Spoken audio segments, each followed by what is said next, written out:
آپ نے پڑھا نون مشدد اور میم مشدد میں ہمیشہ غنہ ہوتا ہے۔ سوال یہاں پر یہ ہے کہ نون مشدد اور میم مشدد کسے کہتے ہیں؟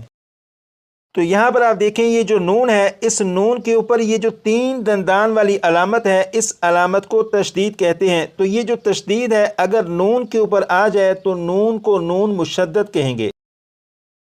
اسی طرح یہاں پر یہ میم کے اوپر یہ جو 3 دندان والی علامت ہے، اس علامت کو تشدید کہتے ہیں، اور یہ تشدید اگر میم کے اوپر آ جائے تو میم کو میم مشدد کہیں گے۔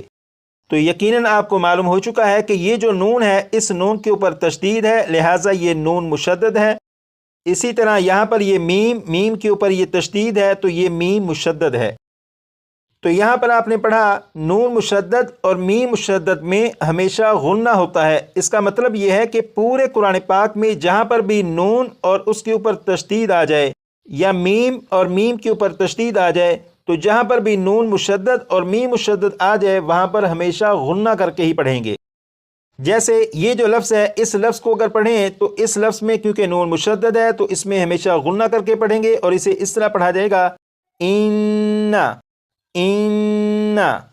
اسی طرح یہ جو لفظ ہے اس لفظ میں یہاں پر یہ میم مشدد ہے تو اس لفظ کو جب پڑھیں گے تو میم مشدد میں غنہ کریں گے، جیسے ثم۔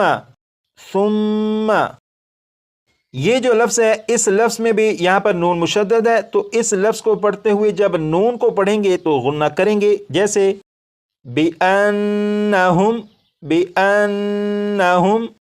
اسی طرح یہ جو لفظ ہے اس لفظ میں یہاں پر میم مشدد ہے تو میم مشدد میں غنہ کریں گے، جیسے فَأُمُّهُ۔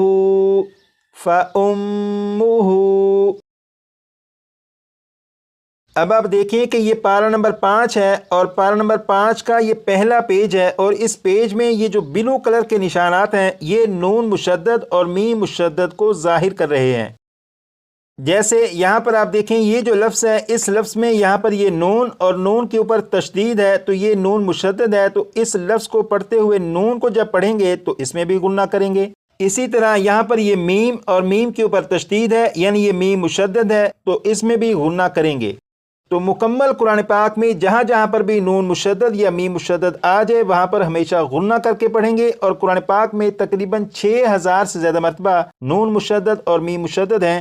تو جب بھی آپ قرآن پاک کو پڑھیں تو جہاں پر بھی آپ دیکھیں کہ نون مشدد یا میم مشدد ہو تو وہاں پر غنہ کر کے پڑھیے گا۔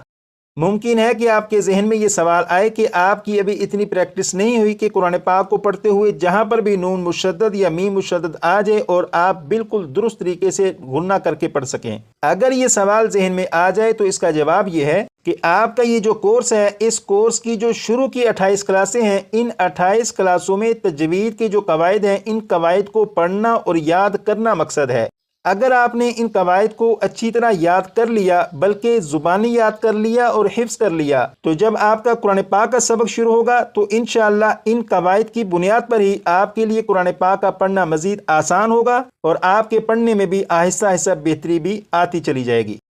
لیکن اس کے لیے ضروری ہے کہ آپ کو تجوید کے قواعد اچھی طرح یاد ہوں۔ جب تجوید کے قواعد اچھی طرح یاد ہوں گے اور پھر قرآن پاک کے سبق پر جب پہنچیں گے تو آپ کا پڑھنا بہت بہتر ہوگا، اور تجوید کے قواعد کو یاد کرنا بالکل مشکل نہیں۔ جیسے آپ دیکھیں کہ یہ جو اتنا سا آپ کا سبق ہے، اتنے سے سبق کو آپ صرف 25 سے 30 مرتبہ پڑھ دیں تو یہ سبق آپ کو یاد ہو جائے گا۔ تو یہاں پر آپ ویڈیو کو روک کر اسے 25 سے 30 مرتبہ پڑھ لیجئے گا۔ جب آپ اس سبق کو پڑھ چکیں تو اس کے بعد کلاس نمبر 1 میں جو سبق آپ نے پڑھا تھا یعنی کھڑی حرکات کا جو سبق آپ نے پڑھا، اس سبق کو بھی کم از کم 15 سے 20 مرتبہ پڑھ لیجئے گا تاکہ یہ سبق بھی آپ کا مزید پختہ اور مضبوط ہو جائے۔